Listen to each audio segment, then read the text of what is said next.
today under the courtesy of GNP Plus as NEFAC members, and we've come to discuss HIV sustainability beyond 2030.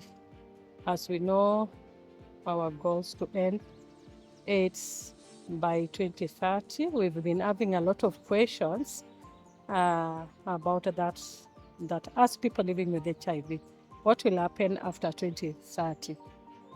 We have those fears because everybody, our government, everybody is talking about ending the epidemic by 2030. In fact, our government now has reduced to 2027. I'm not foreseeing that one happening because the 2027 is just a few years away. And when we say that we're ending HIV AIDS in 2027, we are not realistic as a country. I know that globally we have our targets of ending HIV AIDS by the year 2030, but as a Kenyan government, we committed ourselves to ending AIDS in 2027, which to us, we may not be realistic. HIV is not yet over. We'll still live and we'll still be here after 2030.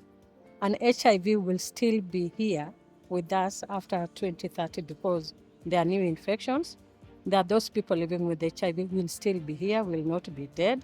There are those people with unknown status, they don't know their status, they'll still be here. It's not that, we know we've been on medication for a long period. Until now, we are experiencing U is equals to U, but we'll still be there. Yeah. The UNAIDS at global level, together with PEPFAR and the Global Fund, has launched the initiative of HIV response sustainability to support or encourage countries to start planning beyond 2030, the HIV response. How do we sustain the gain, but also what kind of change do we need to make in terms of planning, but also the objective we need to reach. We are starting to think what is the response will look like in beyond 2030, and this is an important question for community of people living with HIV. We don't want to wait until 2030, so we're trying to see shall we start thinking about the sustainability beyond 2030 now, and set the priorities as community.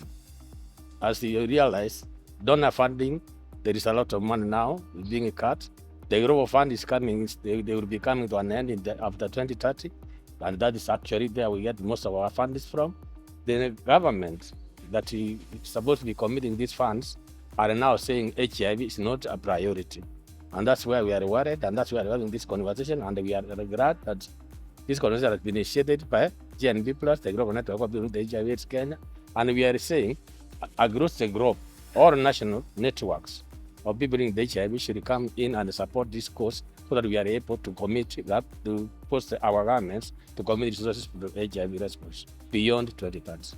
Another thing that we are worried of is aging with HIV, because aging with HIV, we are going through a lot of challenges. HIV is not just HIV alone, it is beyond HIV.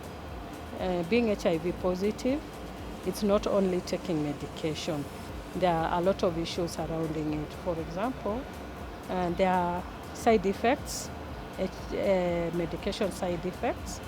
Also, there are other conditions that come when the immune is compromised. So most of us have other conditions apart from HIV, that is the NCDs, the non-communicable diseases. For example, diabetes. For example, myself, I'm diabetic. Apart from being HIV positive, I'm diabetic. So when the government talks of ending AIDS by 2030, what will happen to some of us who are having other conditions, and we know that? I think first of all we need to recognize that we are at a stage where a person living with HIV who knows their status and on treatment can live longer, can no longer transmit the the virus. I think that is an important progress compared to the 80s when being infected by HIV meant to die. We are in a junction at the moment where we need to start thinking, yes, people living with HIV can live longer, but also that means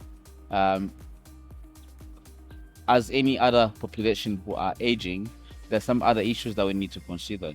I'm talking for people living HIV generally in the group of people who are already aging, not the young ones.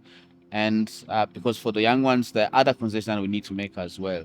So it means that we do not need only to look at the access to treatment, but we need to look at comprehensive need of people living with HIV and their quality of life. The treatment access is one thing, but also living while you're aging is an important issue that we need to look at. That's why someone who is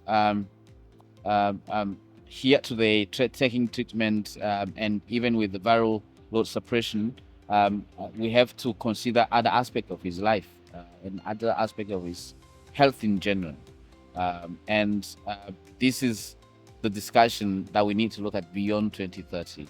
And I'm not talking about new infections or about issues related to younger people. As you were listening to our community leaders, you're talking about how young people are really defaulting based on the literature, but also the understanding of taking treatment. So yes, we have treatment, but there are many other issues that we really need to look at, and it's not something that we can finish in one day. And at 2030 and beyond, this discussion needs to happen. And we still need people to really think about the community, not as beneficiaries of treatment, but also people who need to have a good quality of life beyond having treatment. We are advocating for the domestic resource mobilization because we know funding from the partners is reducing, and we are wondering when the partners will leave, what will happen. So we are advocating for that. Also, we are advocating that as people living with HIV, be involved in all the processes on HIV issues. Yeah, because there is a slogan we always say that there is nothing for us without us, because we are the people.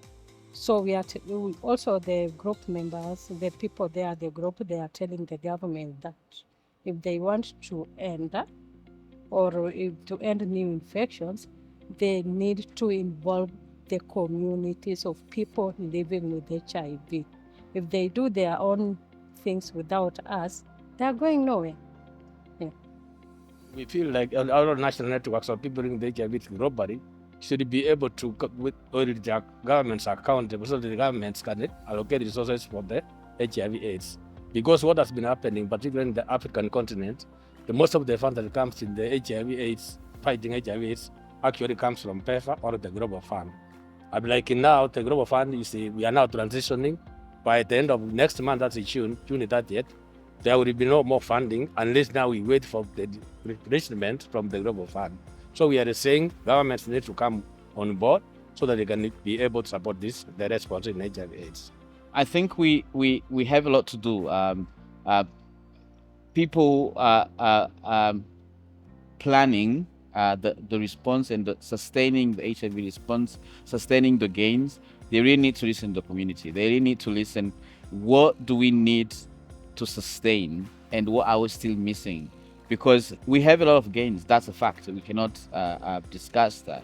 But again, also we didn't reach the point where we say we are satisfied. Everyone is taking medication with no infections, and everyone who's taking medication has suppressed their viral load. We haven't reached there. So there's still things that need to be done. And if you also think about the people living HIV, you also have to think about their quality of life.